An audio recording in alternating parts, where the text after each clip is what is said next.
Back in 1985 in the USSR, Mikhail Gorbachev launched his famous economic restructuring program. He called it Perestroika. Unfortunately, despite all his good intentions, all his reforms, serious shortages of housing, food, and consumer goods still exist and are still growing. Well, to help ease this difficult situation, many joint ventures have been formed, partnerships with Western businesses. But so far, few have produced visible results. So for 290 million Soviets, the first taste of perestroika has been somewhat bitter. However, there is one such venture that has indeed made a difference. Quite some difference. This is that story. On the 31st of January, 1990, in a dark Pushkin Square before dawn, the first McDonald's in Moscow glowed like a beacon. People had already started lining up in anticipation, even before the first crew workers arrived. There was much to do. McDonald's would open for business for the first time ever in the Soviet Union.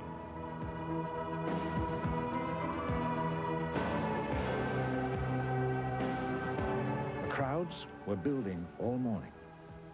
Years of work were finally paying off. This restaurant is for the people of the Soviet Union. There's a sign on the wall that says, for rubles only. The minute we open the door, it's their restaurant. They're going to come in this restaurant, they're going to enjoy it, and it's theirs forever. The man who started it all is George Cohan. He is president of McDonald's Canada and vice chairman of the joint venture in Moscow. At the 76 Olympics in Montreal, he'd invited the Soviet delegation to dinner at McDonald's. They saw the productivity, and they really, really were excited with what they saw, and I instantly thought, let's take this thing to the Soviet Union. And we started discussions that evening, just that simple.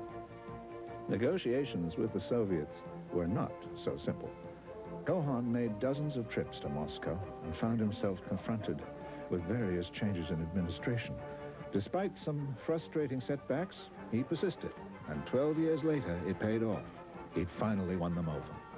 On April the 29th, 1988, Cohan signed the documents officially creating a joint venture, the largest ever in the Soviet food service industry. Vladimir Malishkov is the chairman of Moscow McDonald's. He is also the head of Mosov Shapit. One of its divisions is Mos Restaurant Service, a Soviet partner in this venture. This huge department supervises restaurants, school cafeterias, and office lunch halls.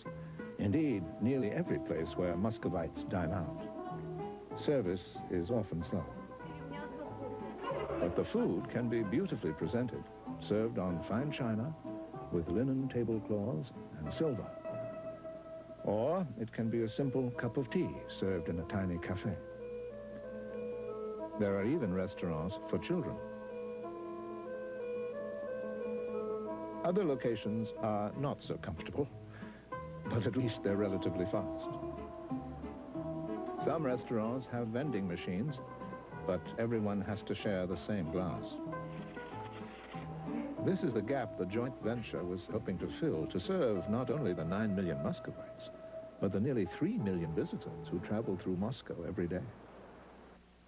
Our market is huge, but right now we cannot meet all the demand of the local people, so people criticize us, and they're right.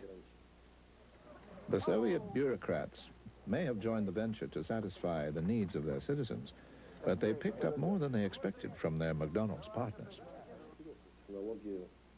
They have a very interesting technology, good staff motivation and organization. We are learning from each other, and we've become more than just business partners. We are friends.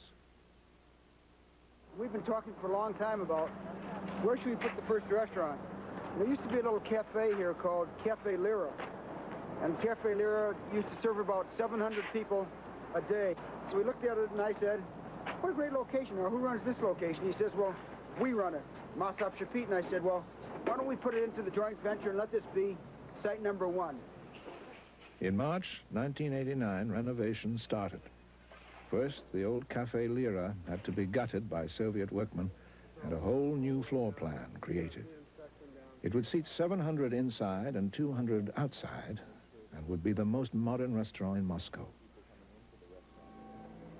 At the same time, the partners were arranging purchases of vast amounts of local produce such as onions, lettuce, and pickles from Soviet producers. One item was especially important, the humble potato, one of the integral ingredients. This potato is ideal to make a good long French fry. Well, this potato, although it has an excellent taste, you cannot make French fries out of this. So we have to bring in our own variety and grow this type of potatoes. This is a good soil for potato growing. We're very happy with this soil. It's a clay type of soil. I rank this country as one of the most difficult ones to grow potatoes. I remember when we started, they were very skeptical. As soon as you work with them, and as soon as they trust you, they're very eager to learn whatever you want to teach them, to learn about the West and technology. In Toronto, early in 1989, 4 Soviet trainee managers who had been hired in Moscow arrived for 9 months of extensive training. We put together a book to talk about the different things of living in Canada. Where our office is. They were given something that is difficult to come by in the USSR, maps of the area. The trainees also got their first feel of hard currency. Shopping was an eye-opening experience. The first time we went to supermarket, it was incredible. But I saw many different kinds of one product. I was surprised. 6 Big Macs, please. Thank you. Another surprise was their sudden plunge into the world behind the quick service counter. At first, it wasn't easy for them to keep up with the non-stop pace set by the energetic crews and teaching supervisors. Watch the customer flows. Drive through. They worked hard. Hamzat Hasbulatov, Georgy Smolyevsky, Mikhail Sheleznov, and Vladimir Zhurakovsky. Before McDonald's, I have never worked so fast, only when I played soccer or tennis. It's like sport. It was all so new, so efficient. 3 of the 4 had been supervisors in Soviet food service. But this system is so different from any other. It has truly become a time and motion science since the first McDonald's restaurants opened in the 50s. Only 2 weeks on the job, the Soviets sometimes couldn't quite get it right. Now, George, put on the lettuce. A little too much, George. Okay. Yes. Da. Good. Here's what here to go. Okay. The infectious charm of the Soviets and their accents piqued the curiosity of their Canadian customers. I'm Michael. I'm from Russia. Is everything okay? What do we say? Yes? You are welcome. 2, please. All of them tried to help us because they understood that we don't know English. So they helped us to serve customers. They explained, don't worry, don't so fast. It's Russians, they don't know. Oh, it's Russians. Okay, we can wait. Back in the Soviet Union, there was no time to spare. More international consultants were visiting farms outside Moscow. They were hoping to find reliable sources of quality beef for the millions of hamburgers that would be served. Here at Voronova, the experts were only too glad to find that the beef could meet with McDonald's standards. The joint venture was also setting up deals with farms for steady sources of food supply, such as milk, flour, and butter, which would be needed in huge quantities in 1990. In the fall of '88, construction began in Soltseva, a suburb of Moscow, on a unique project.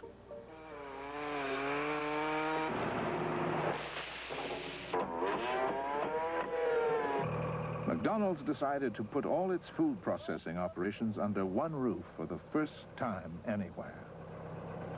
An army of more than 300 construction workers from Europe, North America, and the Soviet Union worked together to build a plant the size of 3 football fields.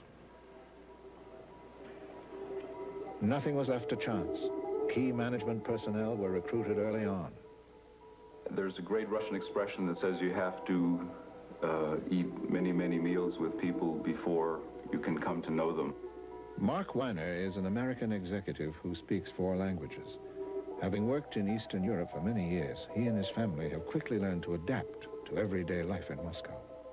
I think these beginning months have been real difficult. Some days we have felt we haven't accomplished too much. Perestroika can't happen overnight. I mean, trying to undo decades of a certain way of behavior. Paperwork is a special case, and that's one of the many things we're trying to change in the Soviet system. Business practices here are rapidly changing, but the 19th century still exists side by side with the 20th. Setting up a Western-style business in the Soviet Union is never easy. Just getting permission for basic business equipment for their tiny office in the Minsk Hotel was a challenge. For example, there are no telephone directories in Moscow. Moscow, McDonald's. It took 6 months to get just one international telephone line. We really felt cut off for a long time. We were using Russian carrier pigeons.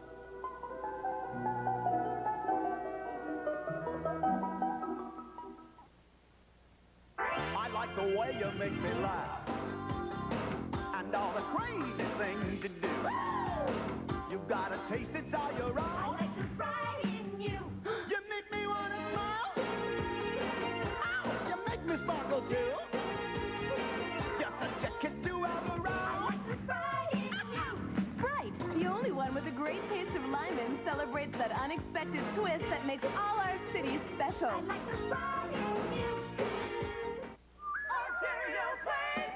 I definitely have more fun than the kids. Fun. Great, and just zipping down with all the water going wild all around your head. The way I get going fast, running jump. Oh, it's exciting. It's an adventure. We're getting 10 times our money's worth today. Oh, it's a fabulous place to be on a day like today. Cool down. Great. Ontario Place. This is it. Ontario Place, more fun every day. You'll be surprised who's driving Hyundai. Open your eyes, you'll get there someday. You'll be surprised by the road, the style, the zoom, the ride, the feel, the higher ideal. You'll be surprised who's driving Hyundai. Open your eyes, you'll drive one someday. You'll be surprised.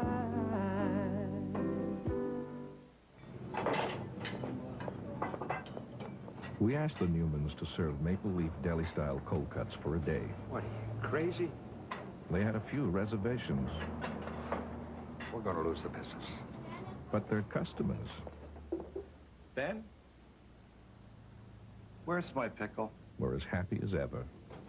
Okay, I'm impressed. I even like the fancy schmancy package. Maple leaf, the new fashioned way. The golden arches of McDonald's, an icon of Western capitalism, was to soon arrive in the land of Lenin. Here at Harvard University's Russian Research Center, the Soviet political and economic situation is constantly monitored to keep up to date on the rapid changes. Marshall Goldman feels that many joint ventures may be doomed to failure, but that this particular one has a good chance of success. McDonald's is different. They're going back into the roots of the system. If it works and it spreads and it's not going to be just for the party elite, it's going to be for the masses, this, for Gorbachev, will be one of the first concrete steps he's had towards moving towards perestroika. In Moscow, with the opening deadline approaching, work on the construction of the new restaurant really started to speed up.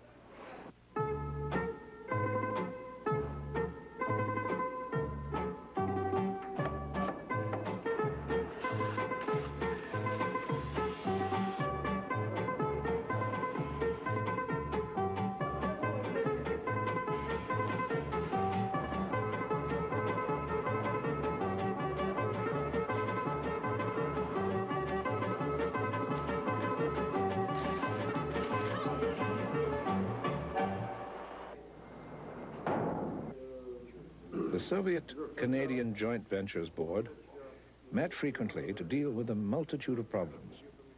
They ranged from major headaches such as cost overruns, customs delays, supply of materials and power, to minor inconveniences such as restricted travel outside Moscow.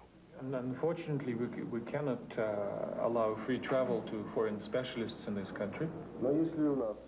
All of the problems were eventually overcome. Unfortunately, we don't have as much flexibility as McDonald's. We're a state interest, and we have to work within the confines of the law for state corporations. In my opinion, the experience of partnership is not an easy one. It's still rather hard to deal with us, since we have no experience in trading with Western companies, and we are slow to gain this experience. At Kashira, a huge 11,000-hectare farm complex southwest of Moscow, harvesting now was in full swing. On all such farms that grew the joint venture potatoes, the yield had been increased up to 100%. The Kashira chairman was brimming with pride. Agriculture specialists from all over the Soviet Union are coming here to get the know-how from us. They want to get their crops as high as 30 tons per hectare too.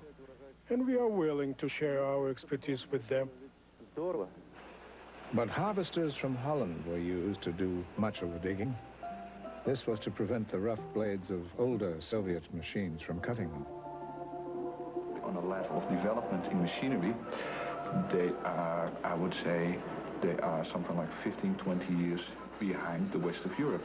But it won't take them 25 years to catch up with us. Back in Toronto, 26 more Soviet men and women were undergoing months of intensive training as assistant managers. In Oak Brook, Illinois, at Hamburger University, the 4 future Soviet managers took advanced instruction. From a special booth, an interpreter translated every lesson.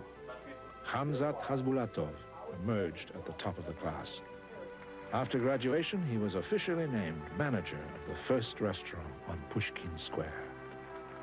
The Soviets were finally ready to return home for their toughest test of all. I like the way you make me laugh, and all the crazy things you do. You've got a taste, it's all your own. I like the pride in you. You make me want to smile. Oh, you make me sparkle too. You're such a kid to have around. I like the pride in you. Right, the only one with a great taste of Lyman celebrates that unexpected twist that makes all our cities special. I like the pride in you. The C&E rocks with the summer sounds of the Beach Boys. Sunday, August 19th, the Beach Boys back live. Then Sunday, August 26th, Bill Cosby and George Benson, a night of jokes and jazz. Then August 27th, a sizzling triple bill. Anita Baker, Kenny G, and Michael Bolton. Advanced ticket purchase includes admission of the fair. Available now at Ticketmaster or charged by phone. Produced in association with Coca-Cola Classic. You'll be surprised who's driving Hyundai. Open your eyes, you'll get there someday.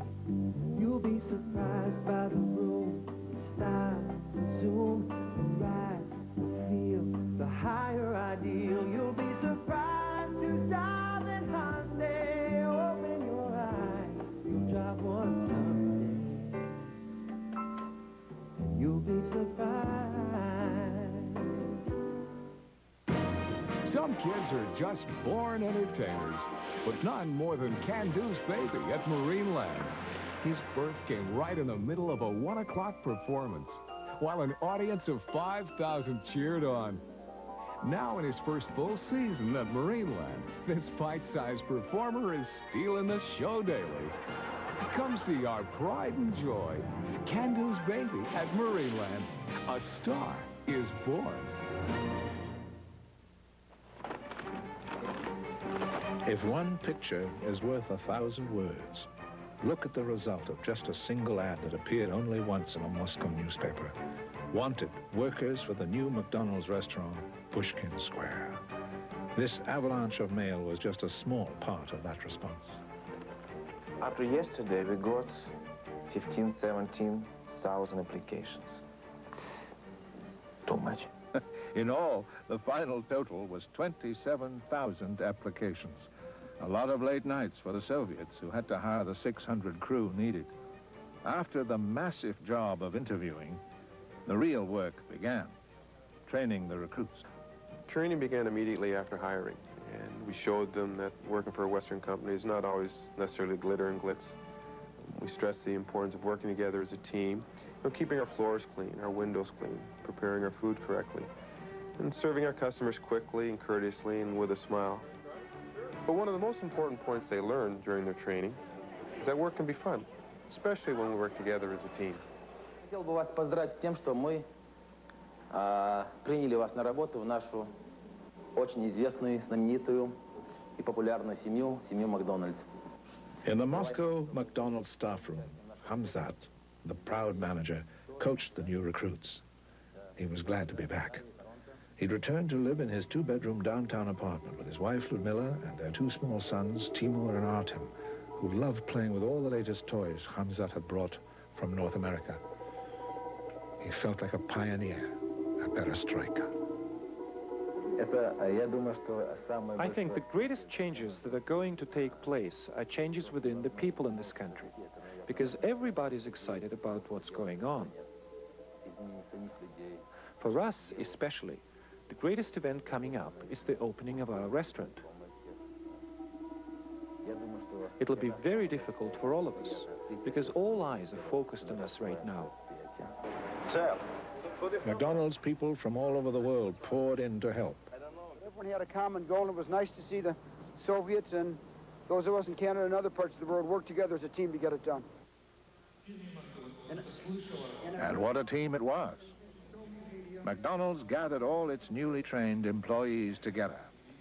This has been a dream for a long time. Almost 5,000 days ago, we started this project, and now we're 6 days from the opening, and so we should really feel excitement. Well, the staff was certainly ready, but what about the food?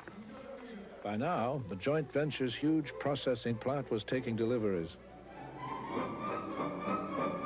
Soviet potatoes measured up in the quality control lab, and the plant was finally getting into the full swing of production.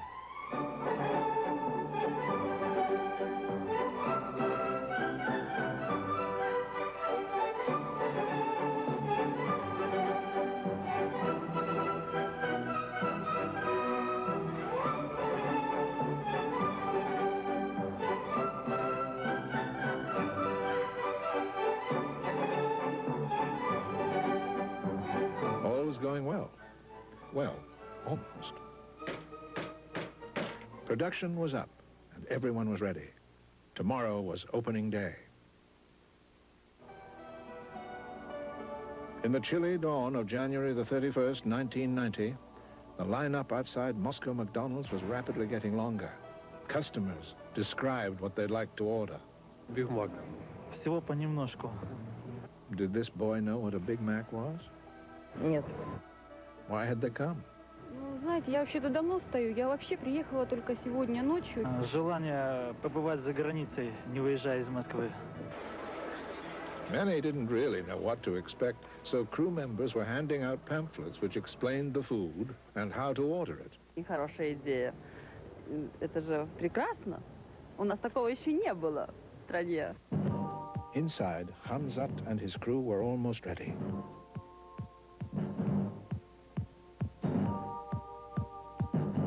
Unlike most other joint ventures, only rubles would be accepted here. Joint venture chairman Vladimir Malishkov was there to see it all come together, as well as vice chairman George Cohen. The world press turned out in unprecedented numbers.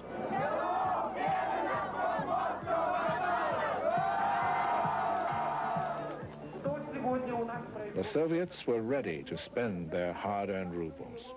After more than a decade of preparation and a $50 million investment, this joint venture would finally open for business.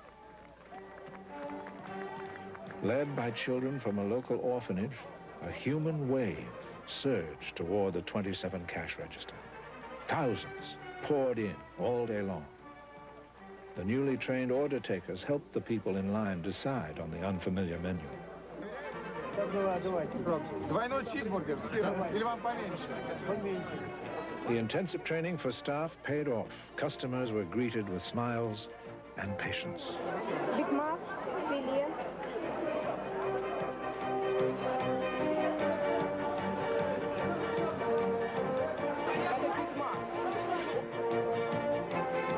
Hour after hour, the crowds continued, with the final total reaching more than 30,000 customers for the day, a new world's record for McDonald's.